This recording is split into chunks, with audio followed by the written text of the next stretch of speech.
এইটা দিয়ে জাস্ট কাটলাম আমার বাড়ির গাছের প্রথম তরমুজ। দেখো, ভাবা যায় তরমুজ গাছও হয়ে গেল, কত বীজও হয়েছে এটার মধ্যে। এইটা ভিডিও না করে রাখলে খুব অপমান হয়ে যেত এই তরমুজটা, সেই জন্য এটা করলাম। আর প্রথমে এই ফলটাকে নিয়েই আগে আমি সারদা মাকে অর্পণ করেছিলাম, তারপরে এটা অ্যাজ এ প্রসাদ আর কি খাবো আমরা। কি সুন্দর তরমুজ হয়েছে দেখো।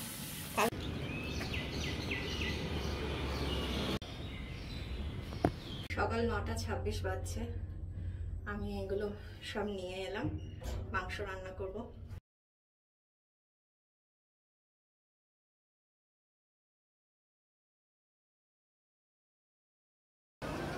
মাংস রান্না করছি,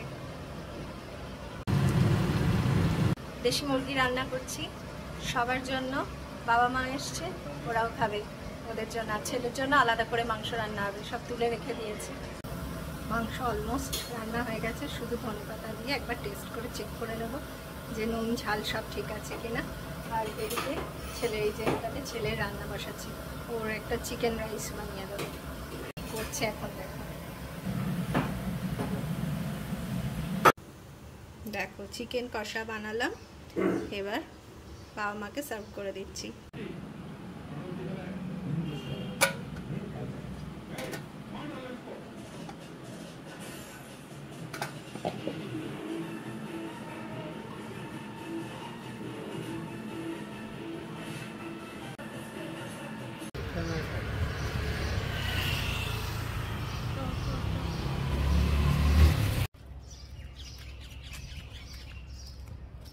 কি গো,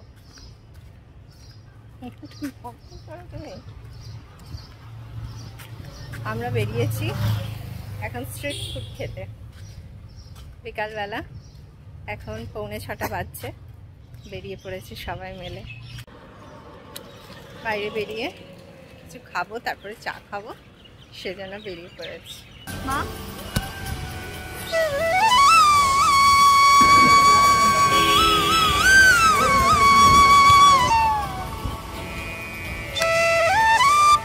কি করছো তুমি?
লিফটে করে ওপরে উঠছি। মা একদম মুখ গম্ভীর করে আছে, মা না ভালো করে স্যান্ডউইচটা খেতে পারেনি। কি অবস্থা দেখো, একদম ঝোড়ো কাক হয়ে যাচ্ছে। 37 ডিগ্রি টেম্পারেচার চলছে কলকাতায়।